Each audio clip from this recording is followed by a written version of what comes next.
where I'm going with this, guys.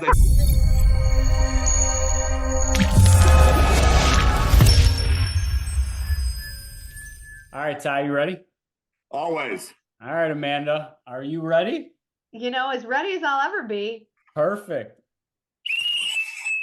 Timeout. Awful sounding whistle. Tyler, Ready to who be are we better. taking a That is a very timeout sad- with before this holiday weekend?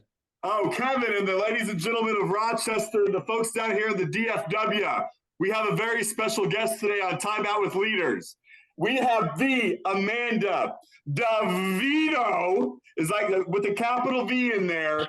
She is the Chief Marketing Officer at Butler Till. Oh, yeah. Amanda, thanks for being on the show. Awesome jacket, awesome energy already. I haven't asked a C-level person this question in a while up in y'all's neck of the woods. If we're I'm just going to make up a town, if we're at the Webster Pool, a city worth living, or whatever that slogan is, you're on the high dive. Are we getting a cannonball, a pencil, or a beautiful swan dive from Amanda DeVito? Oh my gosh. Depending on the day, you might get all three. But I would like to think a swan dive, but I think the reality of life is we have this perception that we all might want to do the swan dive, but we really wind up secretly living a cannonball life of, let's just dive in and let's make a big splash. So I probably err on the side of let's just jump and make a big splash. I've had a lot of leaps in my life and a lot of I've been known to be bold, so that doesn't feel swan divey. So maybe I guess I'm going to have to land on cannonball. We're like 10 for 10 on cannonball now with the C-level folks. Cannonball is it. No one's done You the have been pencil. doing that social experiment. It has been fascinating to watch over the 90 some odd episodes. So Yeah, I think you should grab cannonball that is data. usually the choice. I want to know, like, are all the cool kids doing cannonballs or no? So yeah, that would be a pretty cool data point to start to. All right, start to rock, paper, aggregate. scissors. Are you throwing scissors like the small majority do? Now that I never know what I'm going to throw until the hand just appears. Always Ever. try to get that last peek before. Am I thinking about this right?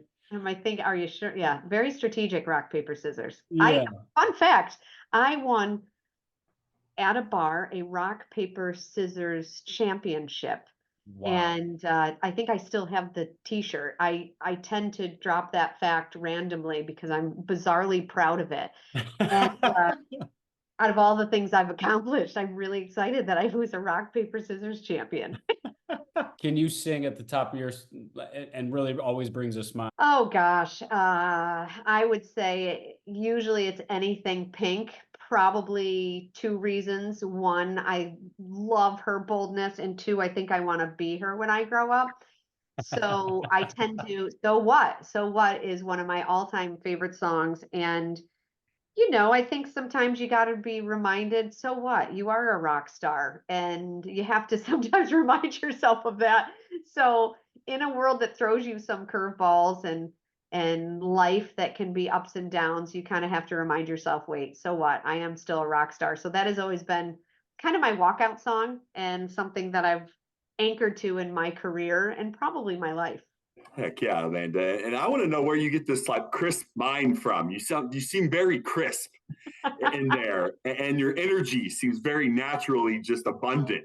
Like, what do you do, like best practices to keep at that level? Because I can tell this isn't just right now. I feel like if like I met you every day of my life, I would get the same Amanda DeVito. Like, are there any perspectives of life you take? Is it the nutrition, what is it for you?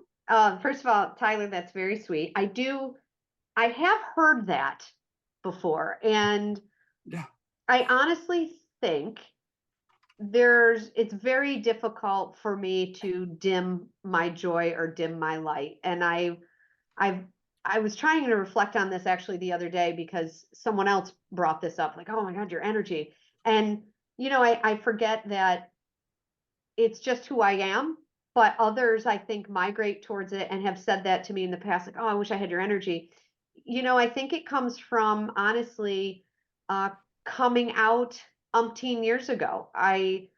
When I came out as a gay woman, I believe that everything opened up after that for me, including my energy. You know, when you live so authentically to yourself, when you live your truth, you can't help, I think, but exude this. And I'm really grateful that I continue to exude it. I think one of my most favorite things is to help others maybe find their authentic self. And the more I lived and became, the more of a becoming of Amanda DeVito, the more I realized that the energy tended to match. So yeah, my parents might tell you I kind of came out like this, which is probably true, but I will say the more that I became, the more the energy started to present itself, and I'm really grateful for that. And I think not everybody can always have the privilege and the ability to kind of live their true self, and I feel like deeply saddened by that. But I have always been fortunate to have an incredible support network around me, and I think that's where I get my energy. I wish I could also tell you it's my exercise and all the healthy things I'm doing. It's terrible. My wife is incredibly, she's like acupuncture, meditation. I definitely want to be her when I grow up. I get fueled by people for sure. And I wish I could be more active and do all the things, but I'm working on it. I'm a work in progress. And that is something that I plan on doing more in the future, but I don't know anybody that doesn't say that. I love that answer. And I think like you probably have a lot of exciting things to do too. Like I noticed like when I have something exciting in business and life and family, I don't really need a coffee. I really don't need a lot. If I have some light, and I loved how you said, very difficult to dim your light, and I think that's in my experience, it's because I have a lot of fun things going on.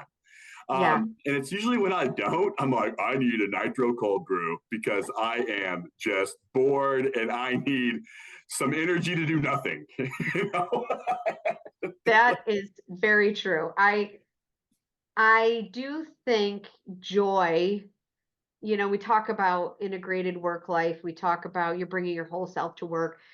Well, then ideally two sides, of the same coin is this professional self and this personal self. And then of course there's a gajillion social identities within that.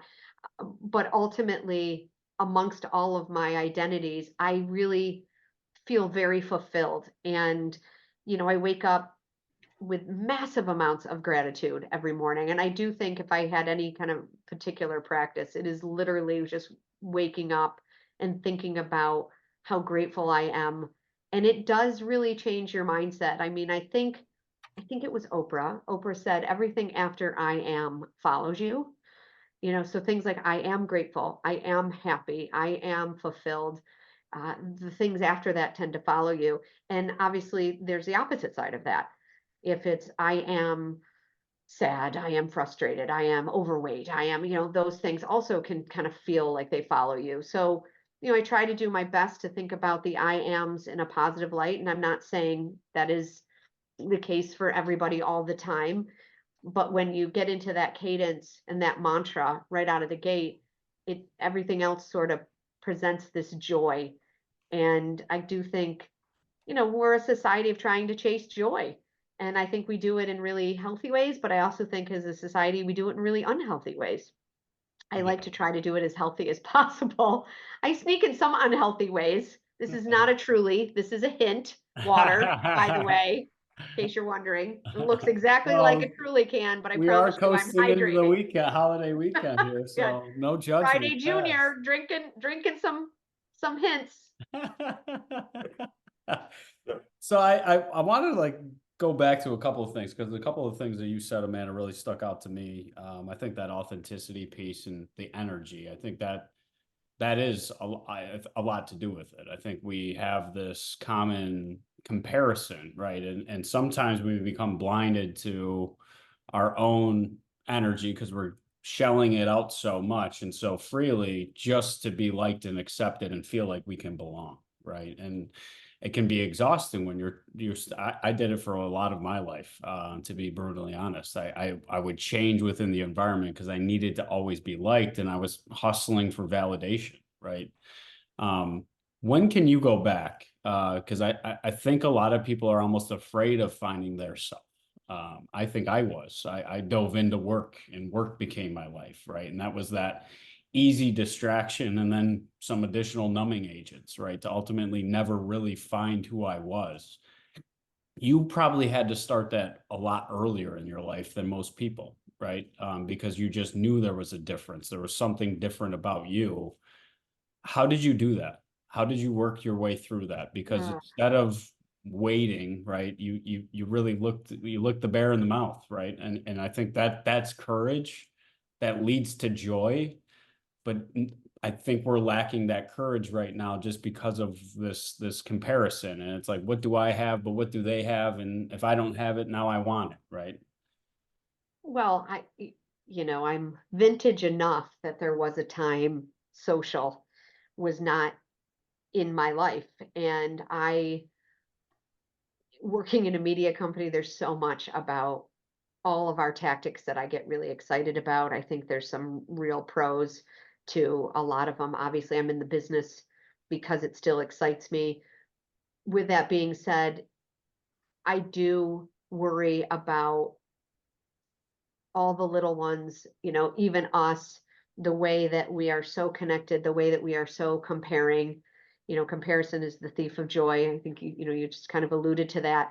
I think some of the biggest challenge that anybody faces is, and I face it, is this imposter syndrome or the way the world says that you should be Absolutely. versus the way that you feel that you are. And I had so much support around me, two incredible, loving parents, and a great family, a great partner that gives me the space to be able to think and ponder and wonder. And I don't think everybody necessarily has that as an option. And so, I mean, first of all, it's just a privilege to wonder. Just to be able to have the space to wonder. There's a lot of people that don't have that space to be able to wonder. They're worried about family, they're worried about loved ones, they're worried about health, they're worried about money, right? So it's a bit more challenging to find who you are amongst all those headwinds. Yeah. And even amongst the headwinds, I found out who I was. And believe it or not, as much as I say early on, or Kevin, you mentioned early on at 21, I think it was around 21 I came out. I felt it at 8. Like I felt like something. I couldn't quite articulate it, Mm. obviously, at that age. But I look around society and you still see it. You see, we're coming up to Pride Month, and you still see confusion and anger around the LGBTQIA community. You see it around any marginalized, disenfranchised group. And I think until those things shift, people are going to be more fearful, literally fearful of being able to live an authentic self. And granted, I'm saying in that community, but as a woman, look at what just came out with the Kansas City kicker, right? Very Yeah. like there's some thoughts that are still being presented in 2024. And so now match that with, geez, I feel like I want to be a businesswoman. I feel like I want this. That is some headwinds that aren't going away. And I think when you have that, what it does is it puts so much pressure on yourself to try to live your authentic self, but the world around you is trying to quiet you. The world around you is trying to dim you.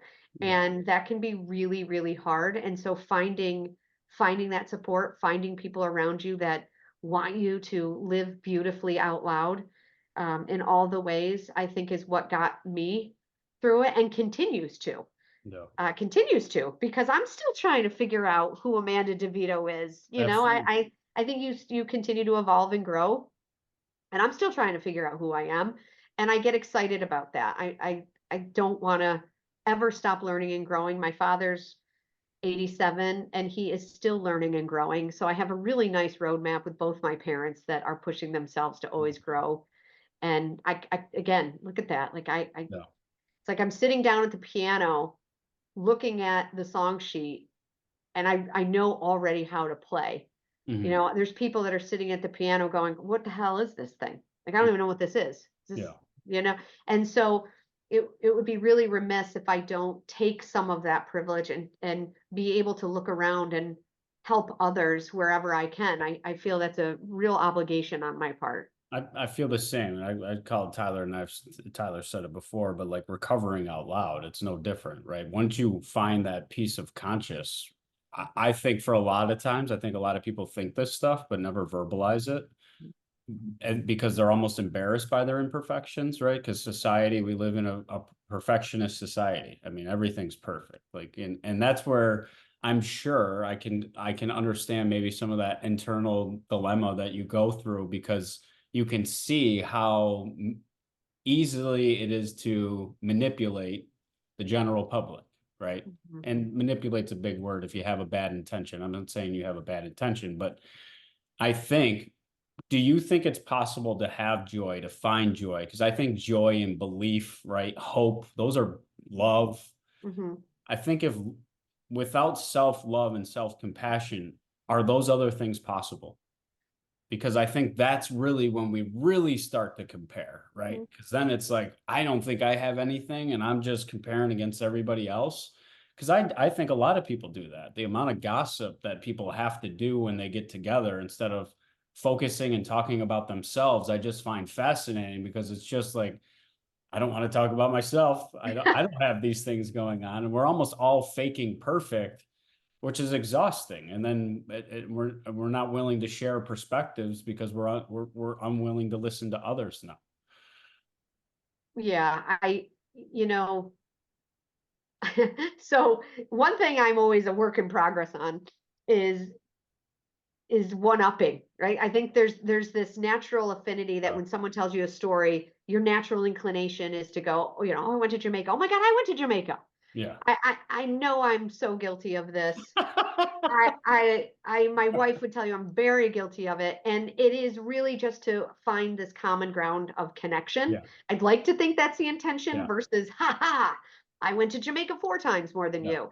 It But could be a safety mechanism, right? it could be Yeah. a safety mechanism. It could be, uh, I really, really like Jamaica, you know. Yeah. And so, you know, what I find is when you lean in and you are actively listening and actively interested in someone, you spend a lot more time asking questions Yeah. and curiosity. And that piece aside, you know, you asked the question about self-love. I think self-love first and foremost is so incredibly key. I also recognize that innately, whether it's genetic comboed up with some of the environment that I have been around in my life, I do have a pretty innate joyous disposition. Mhm. And I don't want to lose sight of that is not always the case for people. Yeah. Trauma, addiction, family dynamics, that is not always the case. So someone waking up and really trying to find their joy might look very different than Amanda DeVito waking up and trying to find her joy. Yeah. And I think I always get concerned sometimes when people try to compare, you know, oh, you're so positive or you're so optimistic. And I always sort of have this little edge of guilt Definitely. when I know that someone else is going through something. And then I've recognized over time that hopefully I can lend some joy in that moment. Yeah. They can suck from my kind of joy energy in that moment, because I hope that's something that I can bring. But you know, at the end of the day, I don't know how you can. I think mental health and self-love are just two incredibly huge factors of, you know, trying to find that joy and trying to create joy for others. Mhm. And I don't know how without those kind of two pillars. I think that just creates a lot more headwinds when you don't have those two Yeah. things. And I keep going back to, I was consciously unconscious, right? It Mm, was almost like you were in autopilot. You mhm, were being, not living. And I think that's kind of where you don't really you have thoughts of your own, you won't share them, and you're interested in everybody else's. And that's where, to your one-upping, I was people pleasing in a totally different way, right? And it was like, all right, now that I feel comfortable, now we can have a real conversation, right? And mhm. I just found it fascinating during the pandemic. And Tyler and I, that was when we were kind of doing social experiments, because we were just meeting and talking to so many different people. But how upset people got by not telling what you did, or you asking them what they did and where they worked. Mhm, And I just found, like, even just removing that habit of society, and that goes the same as the how are you question. mhm. I have a if you're so curious, right, and you're so comfortable in your own skin, you are listening. How have you created those internal relationships with your teammates, right? Your peers, your executive team. Mm. It seems like you're probably really in tune with where they're at, and feel comfortable to call them out when something's off and something's amiss, you know? Yeah, well, early on, I had a really great femtor that said to me, personally, professionally. So a lot of times when you ask people how you doing, more often than not, you'll hear fine or good. Yeah. And my femtor early on said, put a number to it. So personally and professionally, right? Personally, how you doing 1 through 10, 1 being really lousy, 10 being fantastic. And I would always say, at least on the personal front, by no means do you have to give me any details, but just like if Hmm. we're talking about it, bringing your whole self to work, you kind of have to understand where you're at personally and professionally. So I would say, where are you at personally, 1 through 10? And, my team will say, oh, personally, I'm at, a 9. It's great. Where are you at professionally? I'm at a 3. Hmm. Okay. Now let's talk about that. Yeah. How are we gonna, what can I do to help get you from a 3 to a 6? What would a 3 to a 7 look like? And so what it does is it completely changes the conversation from I'm good to are you really? And are there some things I can help you with? So that has been a really great mechanism to change the conversation and make it a little bit deeper. And I think it's been pretty powerful. And I hear my team out there sometimes yelling numbers because most of them are literally right outside my office. And I thought, oh, somebody must be asking how you're doing today, one Yeah. through 10. And I think like I said, I think the best part of that is it changes the conversation and it gets you to understand the why behind the feeling, Right. which is the first step. I also think at baseline though, my team or anybody, in a workplace environment has to feel psychologically safe. Like Absolutely. fundamentally psychological safety is key. Otherwise, they wouldn't even feel safe to say I'm a 2. Right? Mm. There's no way. No one's gonna if you don't feel safe with coworkers, with leadership, they're not gonna say it's a 2. Everything's gonna be a 9. Yep. And it won't really be truthful. And think about just the waterfall effect of that. You wonder, God, I wonder why they left. Yeah. How would we lose them? More Quietly money. quitting. More money More is usually money, the right? excuse, right? That's usually Yeah, more money. It's like, I've never yes, exactly. yeah. Is that really it? Is there some other things we I didn't think hear there's a you? lot of other things. I think that's just the easiest thing to blame. Sometimes it's what motivates them, so they have no other. They cannot come up. Because I think, Amanda, most people are always looking outward, right, instead of ever pointing that finger back at them. And Mhm, most people, because I had to hear it. Tyler actually was the one to bring it up, but because I would never use victim, like a victim mindset. Now, when you read the definition of a victim mindset, there's like 12, 13, actually like 20 different things. But my definition that I crafted in my head, I would never meet that definition, because then I could live in this perfect state, right? And that's where I go back to, almost societally, feelings and emotions are almost attributed as bad, good and bad emotions, right? We ruled by fear, whether we used faith, whether we used manipulation for a good, right? So it's always like you're never good enough. And I think that's why a lot of people really struggle with that compassion piece for themselves, because not only is the comparison, but we've been taught early on that you're always need to be better. mhm, Now, whether that's, I love how you've really open the connection of your team by asking the personal and professional 1 through 10, because that so many other behaviors that they're showing professionally can be caused by that personal side. And they think now, oh, that employee's that they're bugging me, or they're entitled, we throw all these other labels on it instead of actually talking about the behavior and the emotion and what could be causing it. I love that. Ty, I obviously can keep talking all day. Well, this is great. This is Yeah, where I'm at in my journey, Amanda. I am a work in progress. And Who isn't? I heal out loud, because it's just like, I love that. I think about this stuff, and I never thought about it that way. When I say I was consciously unconscious, now that I'm conscious, looking back, it's like, holy cow, I was so disconnected. That's why I was exhausted. Yeah. Yeah. Good. Self-reflection. It's and the opportunity to be able to do that, hold the mirror up to your face. And also it sounds like you're lucky that you have Tyler that maybe threw some feedback at you. That's why And your piece on the social board of directors couldn't be more true, right? It's like the people that you can honestly be yourself with. That's what we're afraid of. Most people, we're all trying to hide ourselves from the world for fear of judgment and perception and expectations, right? Or the societal norms, instead of encouraged to be ourselves. Mhm. Yeah, So, I'm so I hope this continues, but as I continue, as I like to say, to get a bit more vintage, I I love the more of me becoming, the more of me knowing. And if I could have told my younger self that just the constant, it's going to be okay, you are these things, that would be great. But I also think that's part of the journey.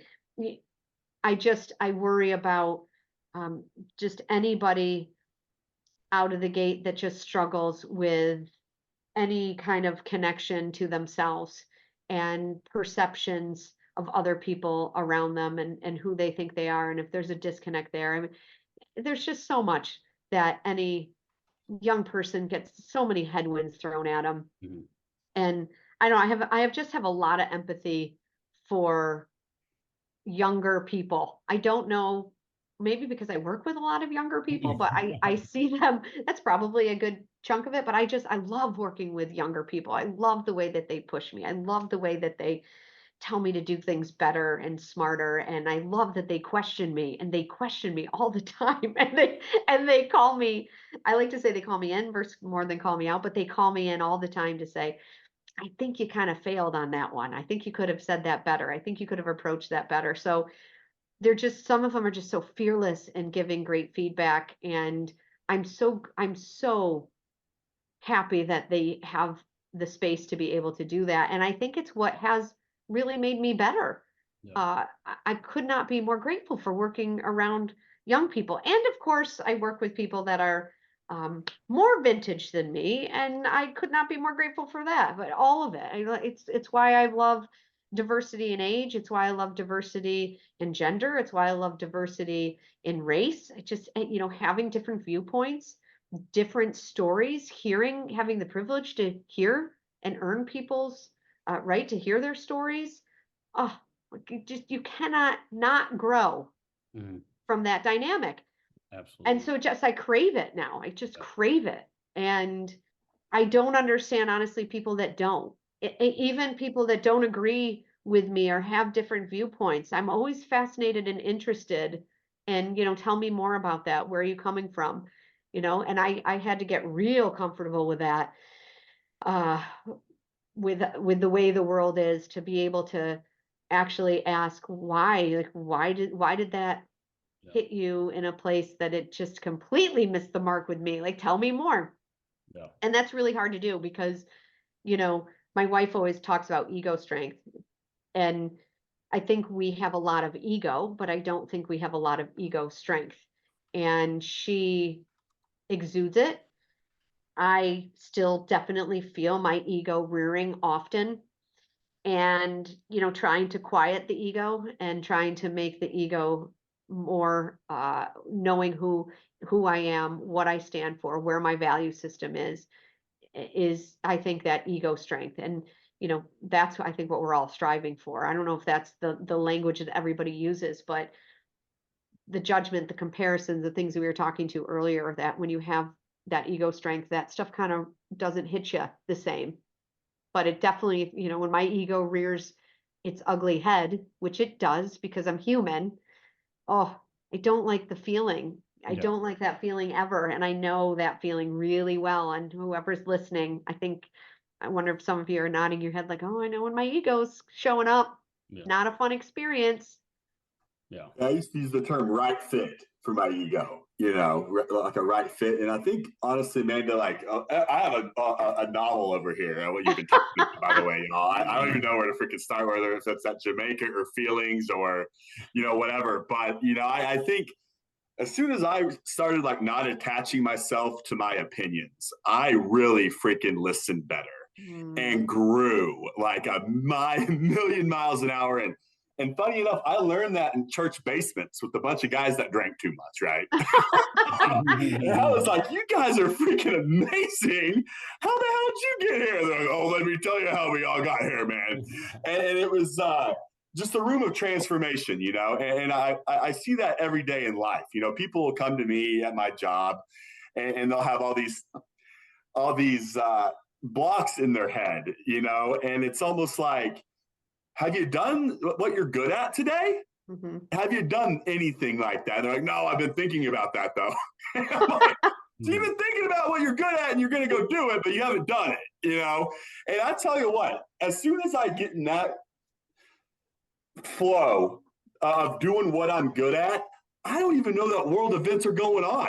I'm like, Will Smith slapped who? I don't see any news. None of that really matters.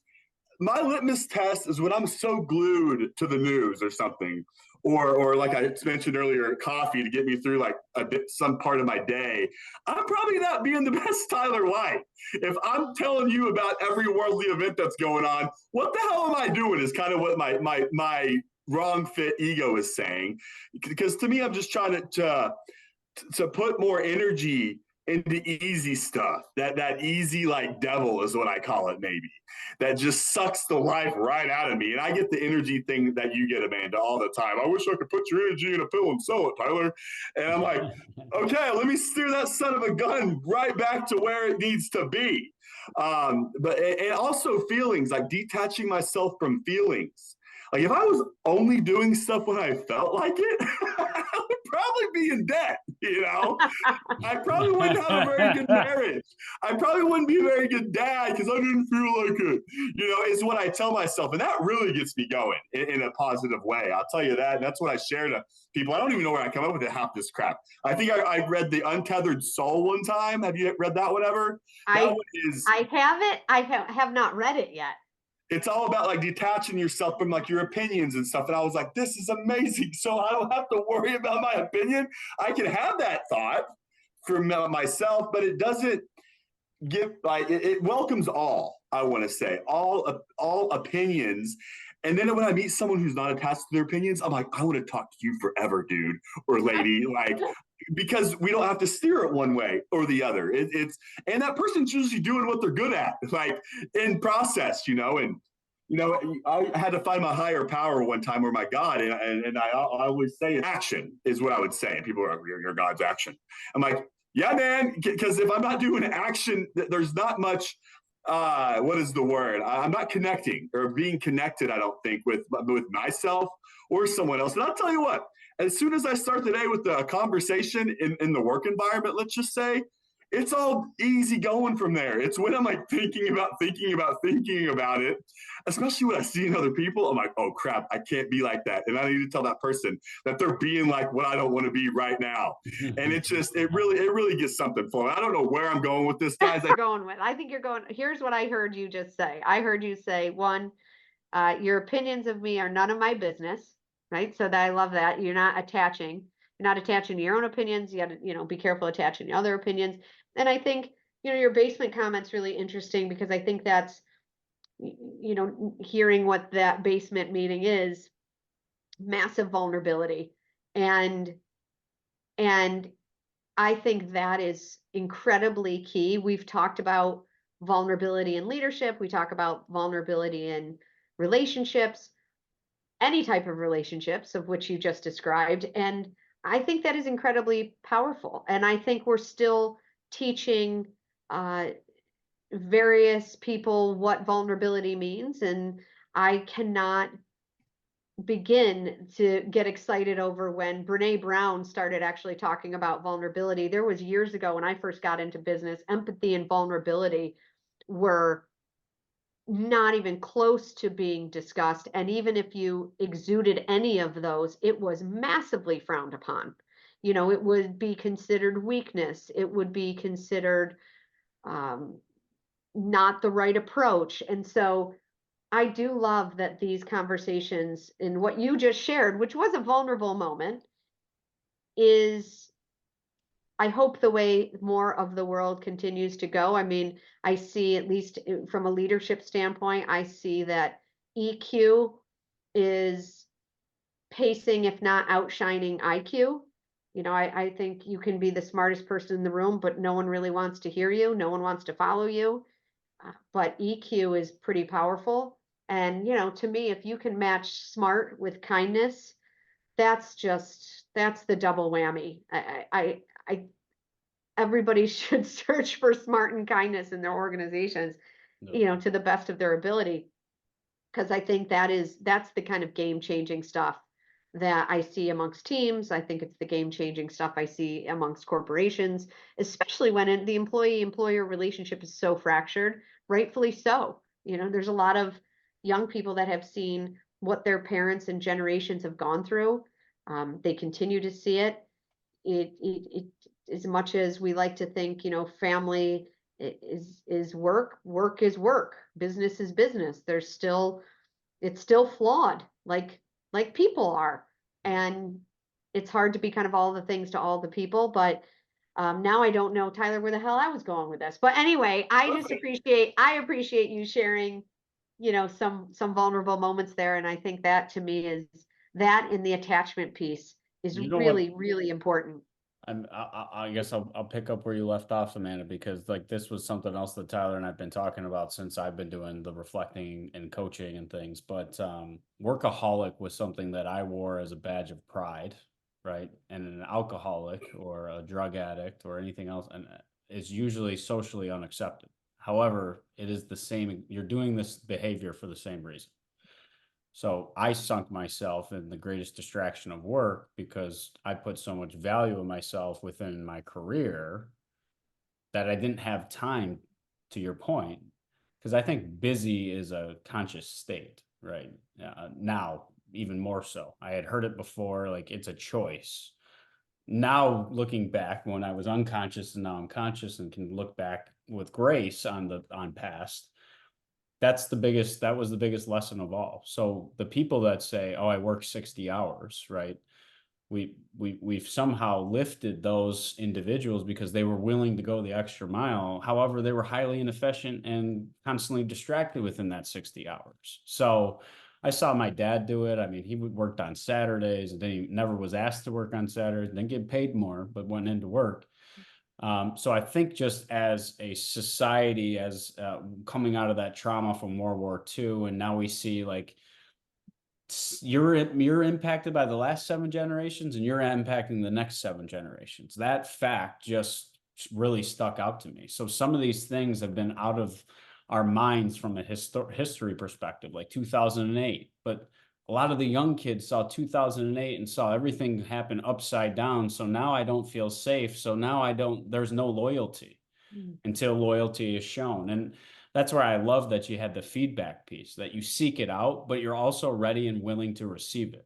There's a lot of people that seek it out and are not ready to receive it, and then they resent it, right? And it sounds like complaints. Not always, Kevin. There was a time not so long ago. How did you get ago. yourself comfortable with it? I think well, that's a great executive lesson that I think a lot of it is like the undercover boss. You saw CEOs get that lesson in Undercover Boss. Yeah, right. How the heck did Amanda get a lot of years of working and they just got that lesson. Yeah. So I'll tell you a funny story about, oh my God, let's see, it's probably 6 or 7 years ago. We did like a big 360 leadership assessment. I was one of the folks that were in the mix, and it was something called the Hogan assessment. And Hogan basically gives you all these, really great aspects of who you are, but then where those aspects can create these derailers, and where essentially are kind of not necessarily negative, but where your leadership has some blind spots or needs some more help and better shaping. So, and also you can leave 360 comments, like you can leave open-ended comments. Mhm. So I wind up getting the packets, like, I don't know if we can see all this, big packet, big Amanda DeVito packet. And I read it. And again, I think this is probably like 6 or 7 years ago. And I read it cover to cover, and I closed it, and I'm like, man, this is so off. Like this Hogan thing is broken. None of this is true. I don't None believe of this is me. it. I mean, there's no way, right? I'm like, this is terrible. I can't believe I'm the one that broke the system. Clearly, this is like some fraudulent situation. I mean, it's hilarious. So I came home and I gave it to my wife, and I go, I want you to read this. Wait until you read this, because you are going to be blown away with how wrong this thing is. This assessment is not even close to anything of like who I am. So my wife read it intently, page after page after page, and I'm watching her, and I'm just like waiting for her to close the last page and look at me and go, yeah, dead wrong. So she closes the last page, she looks at me and she goes, okay, couple things. Number one, it's really interesting to me that you think all of this is wrong. So let's do this, because this is pretty much spot on. Yeah. She goes, and not only is it spot on, it's making me recognize how this is actually going to help our personal relationship. So why don't you reread this? And she goes, but instead of coming at it from none of this is true, why don't you reread this and say, come from a place that all of this is true? Well, of course, I was like, you got to be kidding me. How do I just switch that in my brain? Yeah, what are I'm you so talking confused. about? Yeah. So, I mean, listen, I think anyone that's listening, you can tell that I literally live with probably the best partner and best life coach that anyone could ask for. And luckily, I give myself a little tiny millimeter of credit going, okay, I'll do that. And I did. And when I read it from that lens, defenses went down, ego got quieted, attachment opinions got quieted, and I read it from the lens of, you know what, this is spot on. And it is why am I not seeing this? Why am I not aware of this? How do I grow from this? And it was a really big eye opener. And again, right, 7 years ago, so I was, early 40s. And I think that was probably the first time that I welcomed it with such open arms, instead of trying to convey all the things that I am. That was early 40s for me, and my business career was the first time I think that I really recognized, oh gosh, I have a lot of work to do, and be open and excited about that work versus really wanting to put that entire assessment into the fire. So I think probably the perception, I think also as leaders, we kind of come across that we have it all figured out. We have all the answers. That is not the case. I mean, I think my team gets most excited when I say, well, what do you think? Mm-hmm. And honestly, I don't think I do that enough.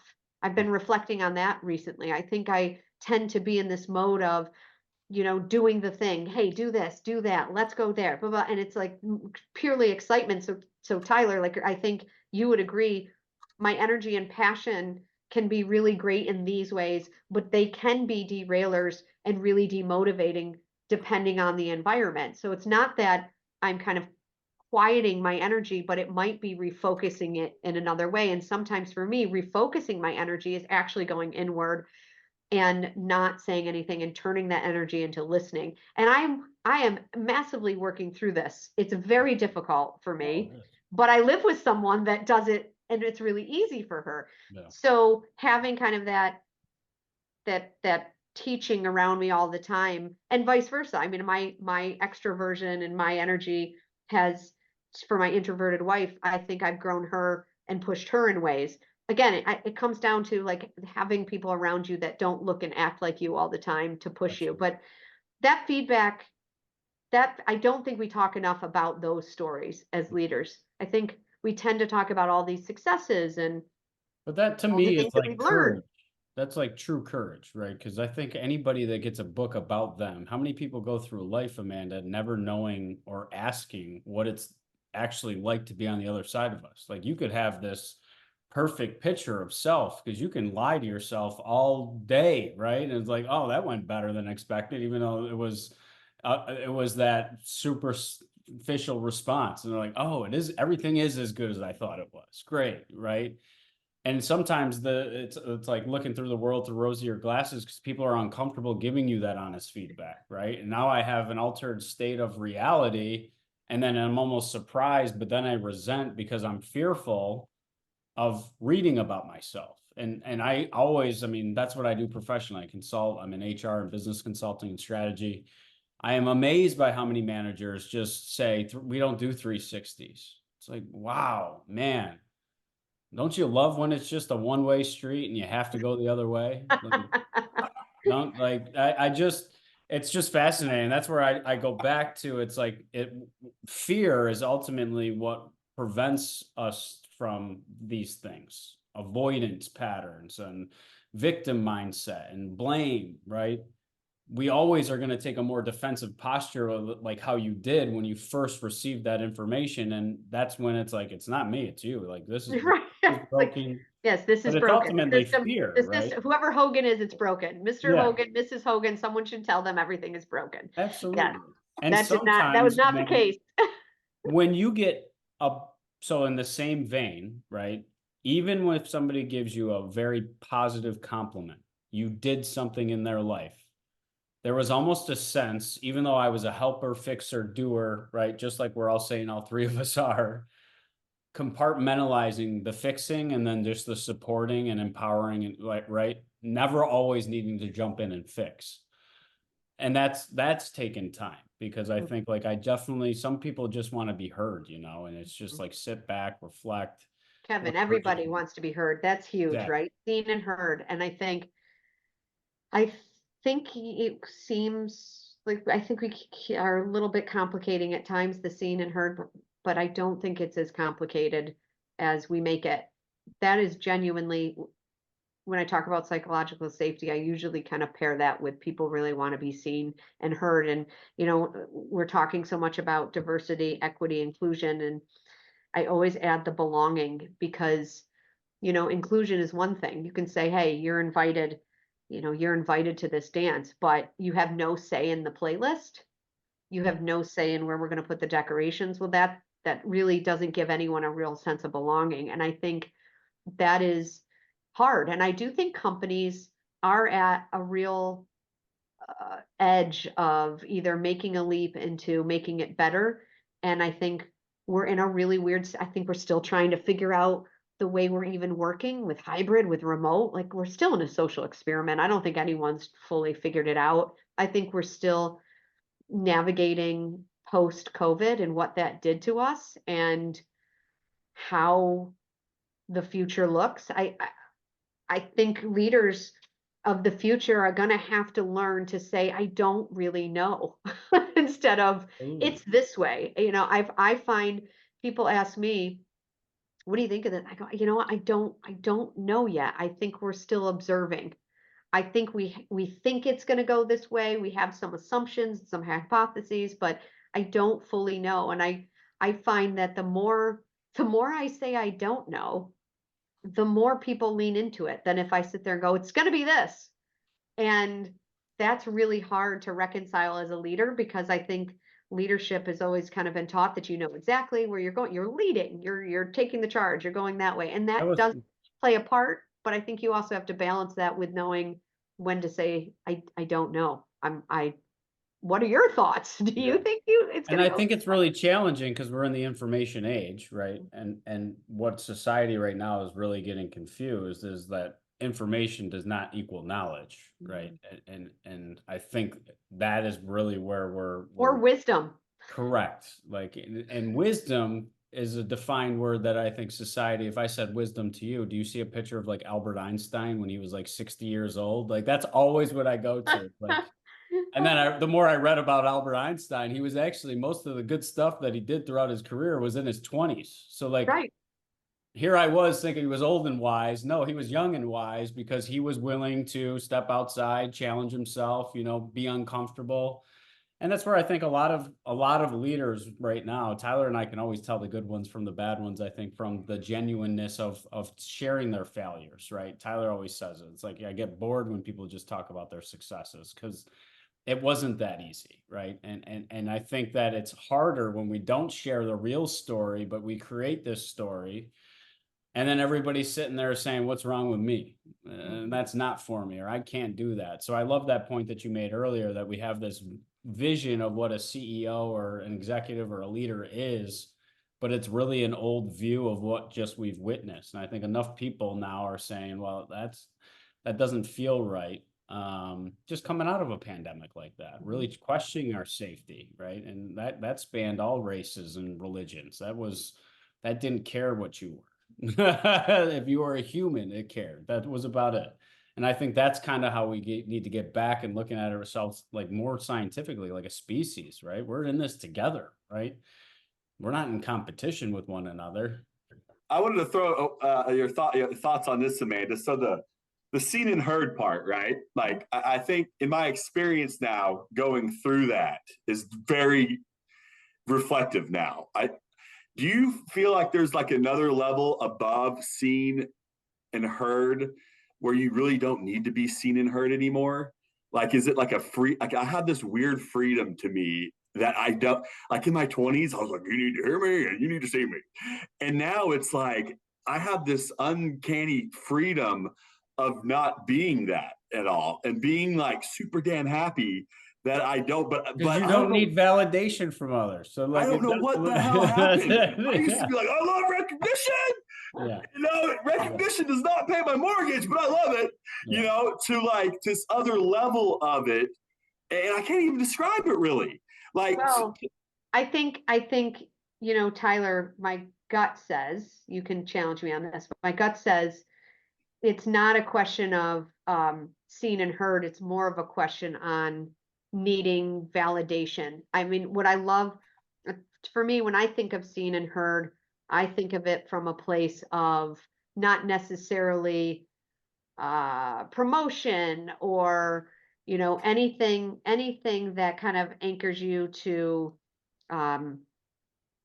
validation. I keep coming kind of back, and Kevin, you just said, to me, I don't think you need the validation, but there's got to be, if you're a dad, there's got to be nothing more powerful, than your kid looking at you and just seeing and hearing you, right? So that kind of feeling of, I belong here. I'm meant to be your dad. I'm meant to be your partner. I'm meant to be your great coworker. Like that essence of it, whatever language or description you use around it, I think we all innately feel. I think where you're saying, I'm not attached to that. I'm not attached to opinions or thoughts, I think is something different and incredibly powerful. Like, again, I kind of go back to attachments and validation. That aspect of it 100% makes sense to me. But I think from a seen and heard, I guess the essence that I would convey is that if you are in that basement and you're talking to your buddies, there is something profoundly powerful when they are leaning in as you're telling your story and you feel a connection. Like that to me is the seen and heard piece. Okay. Yes. Oh, and I think the kids are the unconditional love. Like that's where I felt right? my 100% self, right? Because I was safe. There was no judgment. That's why it's like I've learned more about myself, living life all over again, connecting with my inner child, just being with my own kids, because they're so present. They are, and like everything is amazing to them, like when you see pure joy on it's like I haven't felt that emotion in so long. I don't even remember what that looks like, right? But it's that unconditional love that I feel safe. And I love what you said, and not to harp on it, but it's funny because like we hire professionals to be professionals within their positions. And a professional is always going to want to be the best at their position, to know that they're adding value because it's listened, seen, heard, and valued. But yet most leadership teams don't see them as professionals to fix problems internally. Like it's like, I don't know how we got to this point. And that's what Tyler and I keep saying about business. And we're starting a fun passion project, but almost we overcomplicate business. We can reduce it to the ridiculous. Treat people good. I loved what you said about belonging, because I don't think the other three matter if without B. I don't think I don't think the other three happen very successfully without that belonging piece. But it's just a weird innate ego that most people, because then it's process, right? It's no longer the people, it's my process. And that's why we're successful. It gives them something to take credit for that success of others' performance, almost. Like we really overcomplicate this, in my opinion. And that's what Kyle and I keep coming back with. It's like, man, if you just did these three things, you would be ahead of the game. See, that sounds so easy. Just everybody Yeah. do that. Whatever Yeah. they say those three things are, just go do that. Yeah. This And to has not been have it all awesome. figured out is a delight to me. You know, when you said that, Amanda, it's like that is the most, that fires me up more than anything. And I'll tell you what happened to me a couple of weeks ago. I just started randomly reading the Bible. And in the first 7 freaking pages, God like hit the reset button like 5 times. He like kept burning cities. And I was like, yeah, he didn't know what he was doing either. Like it was the most peaceful, weirdest feeling of my life. I was like, dude, this is amazing. So I tell some people in my neighborhood about it, and they're like, I never thought about it like that. I'm like, yeah, man, it's all right. We can just trial and error, man. And you know, like they said, the smartest person in the room is the one that's messed up the most in a way, you know, or tried at least and failed. And always, you know, when we meet a CEO that shares their failures, I'm like, it's on. Like a couple of weeks ago, this lady came right out of the gate and was like, I stink. And me and Kevin were like, we're like 4 minutes into this. This is great. Let's really get down to this. And Amanda, I was going to ask you about like your experience at Butler Till right now. For you know, I'll give you a little plug on your current situation. Where do you see what's the most fun thing you're doing over there right now, and where do you see it going in the next 5-10 years? Yeah, well, so we have a really unique culture. So we're, you know, a marketing communications agency. I think we're really known for innovative approaches and very client-centric approach to servicing um, our fantastic clients and, you know, potentially new clients. But if I had to think, you know, what is so exciting about our culture is that we are women-owned, women-led, employee-owned, and a benefit corporation. And I think there's not too many people, I don't know if there's anyone that can kind of say those three things from a business culture. So if I had to fast forward, I love that part of us. I love that we continue to push ourselves. I think there's part of me where I think I might know where we are in 5 years, but what's so fascinating, what it most excites me with where we're at is a lot of things are changing. I think generative AI is going to be a game changer. I mean, game changer. I think we're all trying to figure out what that looks like. I am excited about where I think we can steer the future, but I'm also really bizarrely excited about the unknown. And I think for us, for any company to thrive and survive the next 5-10 years, it is trying to have as much strategic foresight as possible, but also being really uncomfortable in the unknown and really, really comfortable in the agility of it, the growth of it, the messiness of it. I think that is not too common in leaders because it's really more fun to know exactly where you're going at times because you don't get so angsty and fear doesn't drive you. But I think the ones that are really going to kind of get on the other side are the ones that are going to get really excited, you know, try to figure out some strategic foresight, use the tools and the options that you have and the talent around you to get there. But I think there's just too many unknowns that I feel. And so to be able to have a strategic plan that can be nimble, having the ability to pivot, having the ability to be agile, the marketplace is just moving so fast. I mean, COVID was terrifying and terrible on so many levels. From a business standpoint, I think it taught us, wow, innovation can come with constraints. Just because we've been doing it this way, should we be doing it that way? Could we be doing it that way? It did, I think, allow us to question some things. And that part I felt was a silver lining. And now I think it's just a matter of how do we continue to have that momentum without having a pandemic getting us there.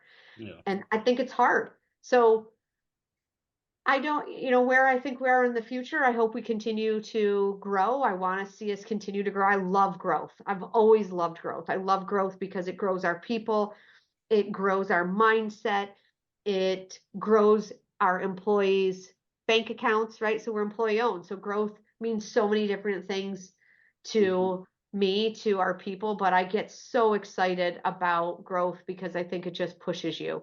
And I don't like to be too stagnant. It freaks me out. and I don't like to be freaked out. I like to grow because I think there's too many upsides. Revenue does tend to fix a lot of ills and challenges. I think you got to be careful and grow smart. I think you've got to have the right people on board.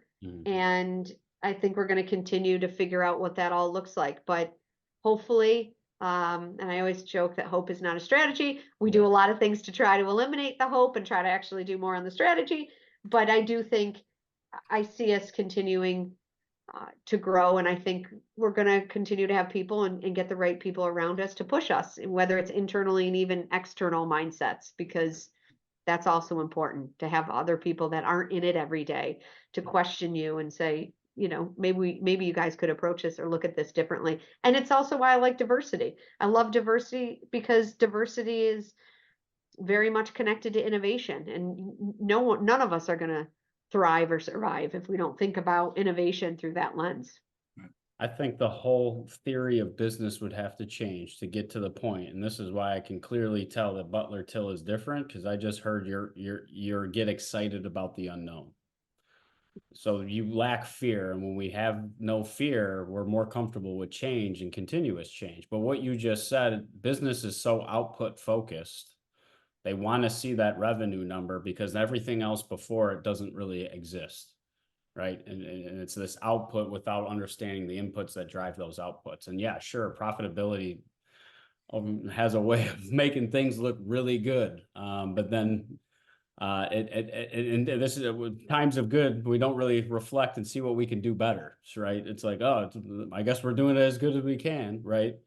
Yeah. What you just said about being excited about the unknown tells me everything I need to know, because it's almost the personal reflection that Tyler and I keep going back on. And it's the same thing in business, right? People are running businesses, have created businesses, but the journey is what you're saying is where businesses should really be focused now, right? It's no longer that destination, that once a year plan that everybody spends 3 weeks on, and then it gets shoved in a drawer and rarely ever actually happens, right?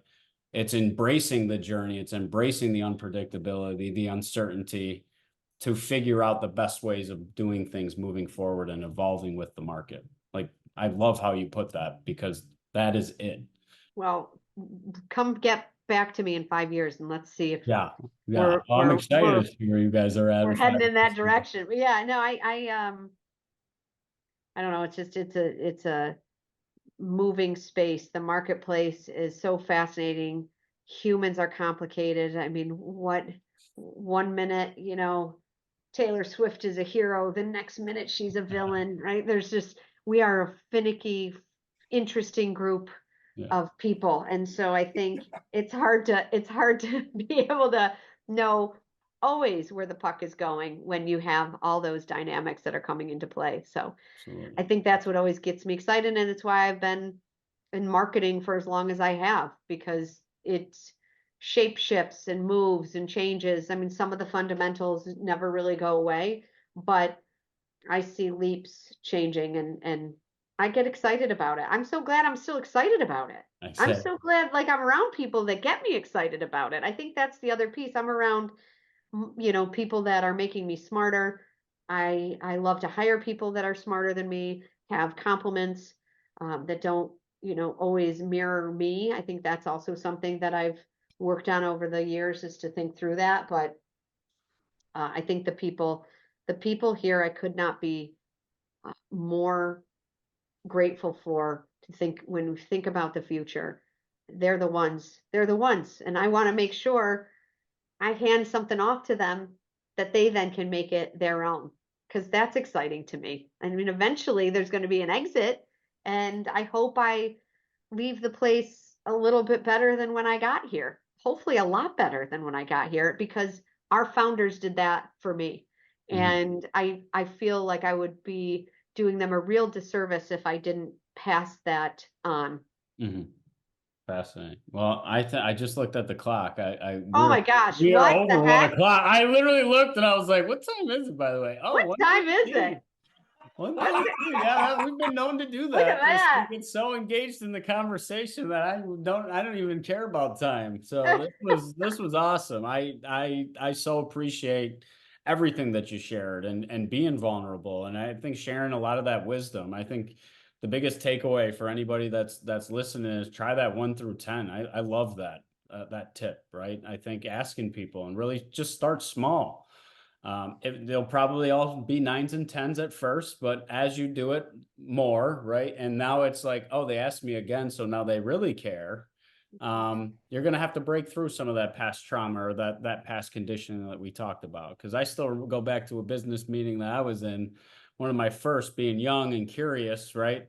Why is that the way that don't ask that question? Why would you ask that question? Like, and then I was like, man, it must be bad to be curious in business, because they just do what I say. This is exactly what I'm telling you to do. Yeah. Don't ask There's why. we could have a whole nother podcast on some of the past experiences that we've all gone through, Oh, yeah. that would be unbelievably surprising, I think, to a lot of people. But I do think there's still a lot of people that are in that environment. And, we talked about joy earlier. I do believe you can find your joy at work. I do believe people confuse perks and culture. I think a lot of times, perks, the assumption is that the culture is the perks of, Dog Day Thursdays, which we have, or maybe on St. Patrick's Day, you go down to our main room at 4 and we've got some Guinness on ice for you. That, perks Ping pong are great, tables. Yeah, we've but seen it all. Yeah. not growing your spirit through your work. And I think culture is really growing your spirit through your work. And when that stops, it doesn't matter how many perks you have. I've never kept anyone because we have Dog Day Thursdays. Right. I've definitely lost. External motivation is not Yeah. extrinsic motivation only lasts so long, right? Correct. And it's got to come from within. Otherwise, Gotta come. Otherwise, cool. I like the dogs. Bye. Yeah. I'm out. Or they just offer me $20 more. So I'm Yeah, gonna go $20 more. I'm out. And I was so excited when you got recommended to be on the show. So Well, thank I you. appreciate it. I appreciate the both of you. I appreciate you both sharing your stories. I think that's really powerful for anybody listening. So I appreciate you both, and really grateful that you got a chance to ask me to do this anytime. So I'll see you. Awesome. I get to see you next week too.